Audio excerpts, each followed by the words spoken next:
ప్రియమైన వాళ్ళారా, ప్రభువైన యేసుక్రీస్తు నామములో ఈ యొక్క ఉదయకాల సమయాన మీ అందరికీ నా యొక్క హృదయపూర్వక వందనాలు తెలుపుకుంటున్నాను. ఈ రోజు అంతా కూడా మీరు చేయబడిన అన్ని విషయాల్లో దేవుని హస్తము మీకు తోడయ్యుండి మీకు చేయండి కలుగుజేయను గాక. ప్రియమైన బిడ్డలారా, ప్రభువైన యేసుక్రీస్తు యొక్క శిలువ మరణాన్ని గురించి మనం ఈ రోజుల్లో ధ్యానిస్తూ వస్తున్నాము. ఈరోజు మోరియా పర్వతము అనేటువంటి అంశం మీద మనము దేవుని యొక్క వాక్యాన్ని మనము ధ్యానించుకోబోతున్నాము. ప్రియమైన బిడ్డలారా, ఆదికాండము 22వ అధ్యాయము మొదటి 14 వచనాల్లో ఈ మోరియా దేశంలో ఉండేటువంటి పర్వతాన్ని గురించి మనము గమనిస్తున్నామండి. ప్రియమైన బిడ్డలారా, దేవుడైన యెహోవా తన దాసుడైన అబ్రహామును శోధించడానికి ఆయన ఇష్టపడుతున్నాడు. అబ్రహాంతో అంటున్నాడయ్యా, నీ పుత్రుడు నీ ఏకైక కుమారుడైనటువంటి ఇస్సాకును నీవు తీసుకొని మోరియా దేశానికి వెళ్ళి నేను నీకు చూపించేటువంటి పర్వతములలో ఒక పర్వతం మీద నువ్వు అతన్ని దహన బలిగా అర్పించాలి అని చెప్పి ప్రియమైన బిడ్డలారా దేవుడు ఆయనకు ఆజ్ఞాపిస్తున్నాడు. ప్రియమైన బిడ్డలారా, ఇప్పుడు అబ్రహాము ఏం చేయబోతున్నాడు అనేటువంటి దాన్ని దేవుడైన యెహోవా ఎదురు చూస్తూ ఉన్నాడు. సాతాను కూడా అసలు ఇతడు ఏం చేయబోతున్నాడు అనేటువంటి దాన్ని సాతానుడు కూడా ఎక్కువగా ఎదురు చూస్తూ ఉన్నాడండి. ఇప్పుడు దేవుని యొక్క చిత్తం ఏంటి? అబ్రహాం ఎలాగన్నా నాకు లోబడాలి, అబ్రహాం నాకు లోబడేవాడు అనేటువంటి దాన్ని అబ్రహాం నిరూపించుకోవాలని దేవుడు ఇష్టపడుతున్నాడు.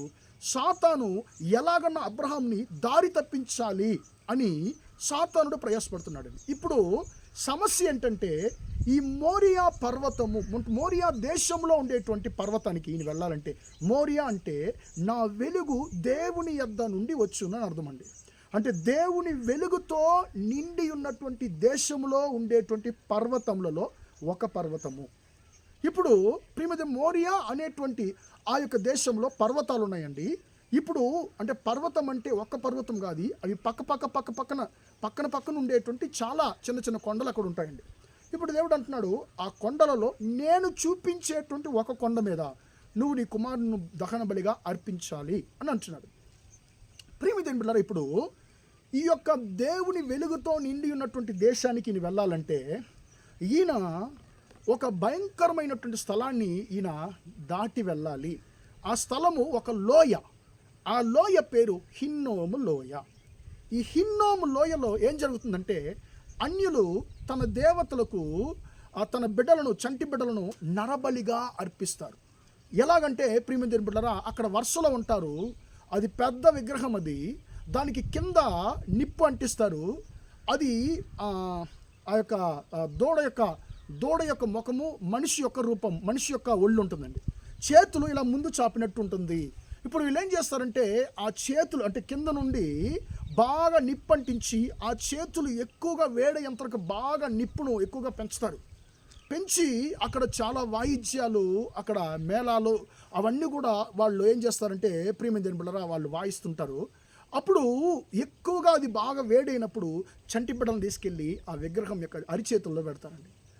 పిల్లలు వేడి తట్టుకోలేకుండా కేకలు పెట్టి అల్లాడి చనిపోతారు. ఆ కేకలు వినిపించకూడదని చెప్పి వాయిద్యాలు ఎక్కువ భయంకరమైన శబ్దంతో వాయిస్తారండి. అక్కడ తల్లిదండ్రులు తన బిడ్డ తన కళ్ళు ముందు అల్లాడి చనిపోవడం చూసి తల్లిదండ్రులు కూడా ఏడుస్తారు. వారి యొక్క ఏడుపు శబ్దం కూడా వినిపించుకుంటున్నట్లు అక్కడ ఎక్కువగా వాయిద్యాలు ఎక్కువ శబ్దంతో వాయిస్తూ ఉంటారండి. ఇప్పుడు అబ్రహాము దేవుని యొక్క వెలుగుతో నిండిన దేశానికి వెళ్ళాలంటే ఈ యొక్క లోయలో ద్వారా ఆయన వెళ్ళాలి. ఈ లోయకు పేరు ఏంటంటే ప్రియమైన బిడ్డలారా, కన్నీటి లోయ అని కూడా ఇంకొక పేరు ఉందండి. ప్రియమైన బిడ్డలారా, ఈ యొక్క లోయ మరణ లోయ అని కూడా కీర్తన గ్రంథం 23లో మనము చదువుతున్నటువంటి ఆ యొక్క లోయ ఈ లోయ అండి. ఎందుకంటే అక్కడ తల్లిదండ్రులు ఏడుస్తూ ఉంటారండి. ఇప్పుడు అంటే వరుసలో ఉంటారు కాబట్టి పిల్లలను బలి అర్పించడానికి ఆ బిడ్డ చనిపోయిన వెంటనే నీ బలి అంగీకరించబడిందని చెప్పి సగం కాలినటువంటి ఆ చిన్న బిడ్డల యొక్క శవాన్ని తీసి పక్కన అక్కడ ఉన్నటువంటి కుప్పలో పడేస్తారండి. ఇప్పుడు ఆ యొక్క చర్మాలు ఎండకి ఎండి వానక తడిసి అవి పురుగులు బట్టి అలానే అవి చెడిపోతూ ఉంటాయండి. ఇప్పుడు అలాంటి భయంకరమైనటువంటి లోయ నేను దాటుకొని వెళ్ళాలి. ఇప్పుడు సాతానుడు ఇవన్నిటిని చూపిస్తున్నాడు. అబ్రహాము, ఇలాంటి దేవుడు నీకు ఎందుకు? నువ్వు మోరియా పర్వతం దగ్గరకు వెళ్ళొద్దు, ఆ దేశం దగ్గరకు వెళ్ళొద్దు, వద్దు అని చెప్పి సాతానుడు ఎలాగన్నా వెనక్కి తీయాలని చెప్పి ఎదురు చూస్తున్నాడు. కానీ ఏ మాత్రము అబ్రహాము వెనక్కి తగ్గిపోలేదు. ప్రియమైన బిడ్డలారా, ఆయన చాలా స్థిరంగా ఉన్నాడు. దేవుడు నాకు చూపించింది ఈ యొక్క కన్నీటి లోయను, హిన్నోము లోయను కాదు, నాకు దేవుడు చూపించింది ఈ హిన్నోము లోయకు అవతల ఉన్నటువంటి దేవుని వెలుగుతో నిండినటువంటి పర్వతాన్నే దేవుడు నాకు చూపించాడని చెప్పి స్థిరంగా ఉన్నాడు.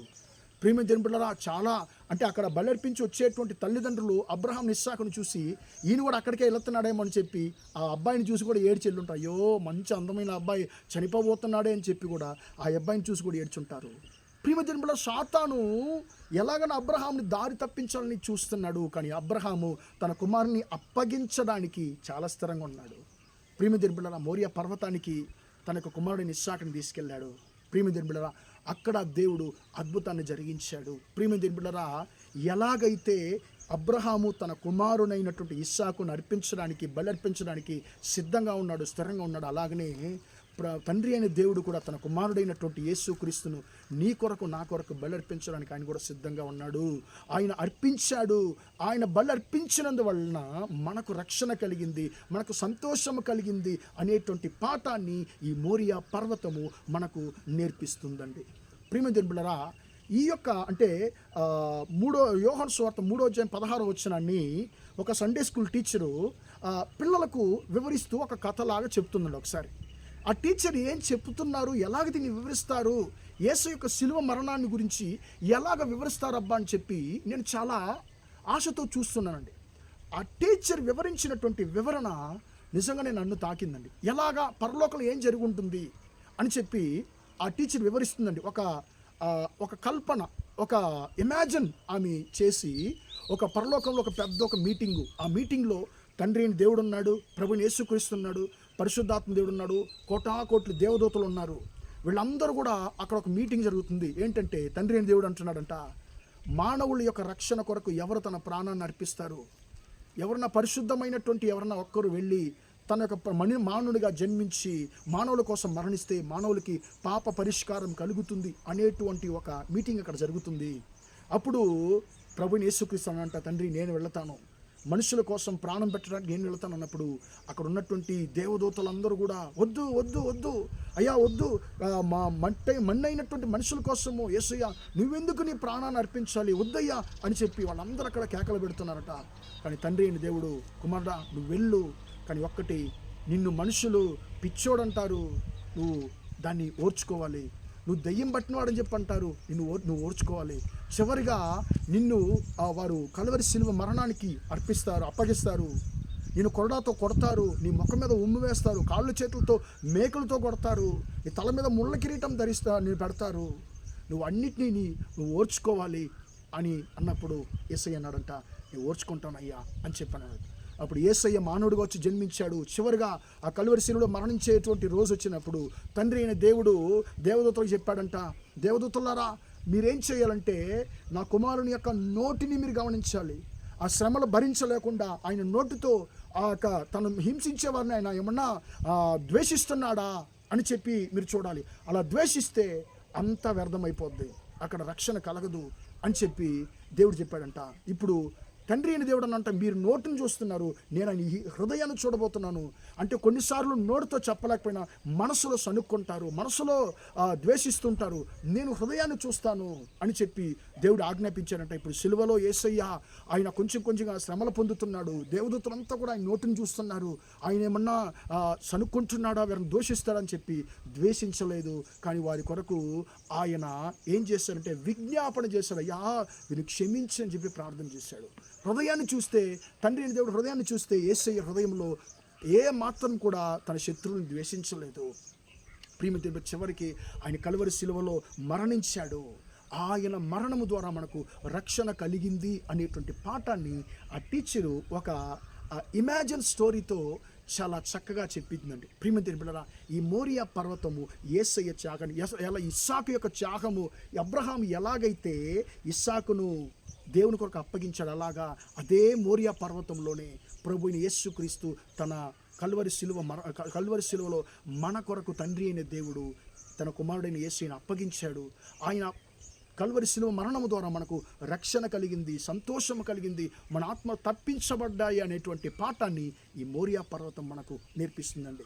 రేపు దేవుని చిత్తమైతే ఎలా జరిగింది, ఎలాగ దేవుడు ఇస్సాకును తప్పించాడు, ఏం జరిగింది అనేటువంటి విషయాల్ని మనము క్లుప్తంగా నేర్చుకుందాము. ప్రార్థన చేద్దాం. ప్రేమగల మా తండ్రి, దయగల దేవ, ఇంతవరకు ఈ మాటలు విన్న తండ్రి, నీ బిడ్డలు మీరు దీవించండి, ఆశీర్వదించండి అయ్యా. తండ్రి, మోరియా పర్వతము ద్వారా తండ్రి మీరు మాకు నేర్పించిన పాఠాన్ని బట్టి నీకు స్తోత్రం.